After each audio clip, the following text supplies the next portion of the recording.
ద్వారా వచ్చిన పెండ తర్వాత కొట్టం నుంచి వచ్చిన చెత్త చెదారాన్ని మనం తీసుకుపోయి ఒక కుప్ప వేస్తున్నాం కదా. ఆ కుప్ప వేస్తే ఏంటంటే ఎండకి కానీ వానకి కానీ అందులో ఉన్నటువంటి న్యూట్రిషన్ అంతా లాస్ అవుతుంది అన్నమాట. యూరియాలో నత్రజని ఎట్లయితే లాస్ అవుతుందో అట్లాగే మన పశువుల ఎరువులో ఉన్న న్యూట్రిషన్ కూడా లాస్ అవుద్ది అన్నమాట.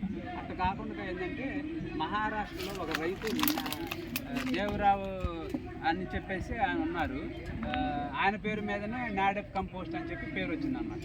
ఈ పద్ధతిలో ఏంటంటే మనకి పొట్టం నుంచి వచ్చిన చెత్త చెదరం కానీ తర్వాత పొలంలో కలుపు తీసింది కానీ అదంతా కూడా సేంద్రియం అంతా కూడా ఇందులో వేసుకుంటూ పోయి ఆల్టర్నేట్గా ఒక లేయరేమో ఇలాంటి పచ్చిది అంతా, తర్వాత ఇంకొక లేయరేమో మనం పశువుల పేడ అలికినట్టుగా చేయటం, ఆ తర్వాత మళ్ళీ ఈ చెత్త చెదారం ఇట్లా లేయర్గా వేసుకుంటూ వచ్చి పైన అంతా అలకాలన్నమాట. అలికిన తర్వాత 60 రోజుల నుంచి 90 రోజుల వరకు అది కుళ్ళిపోద్ది లోన. ఆ కుళ్ళిపోయిన దాన్ని మనం ఎరువుగా వాడితే అది ఏంటంటే దీనికి ఇందాక అన్నట్టుగా మామూలుగా పశువుల దెబ్బ ఏంటంటే పెంట దెబ్బ గాలికి ఎండకి ఉంటుంది కదా వర్షానికి, అటు కానుక దీన్ని కొద్దిగా షేడ్ లాగా చేసుకున్నట్లయితే ఇందులో నుంచి న్యూట్రిషన్ లాస్ లేకుండా ఉంటుంది అన్నమాట. ఇది నాడెప్ కంపోస్ట్ అని చెప్పేసి అనమాట. ఇదేంటంటే మామూలుగా మనం ఇటుకలతో కట్టాలి.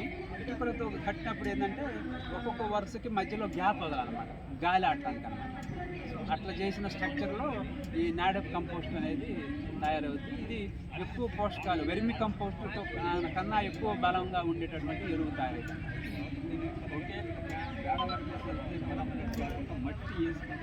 ఇప్పుడు ఇట్లా గ్రీన్ కలర్లో ఉన్నటువంటిది ఇది పచ్చిది, తర్వాత ఎండిపోయింది కుళ్ళిపోయింది, తర్వాత మీరు అన్నట్టుగా మట్టి, తర్వాత పెండ, ఇట్లా లేయర్గా వేసుకుంటూ రావాలన్నమాట.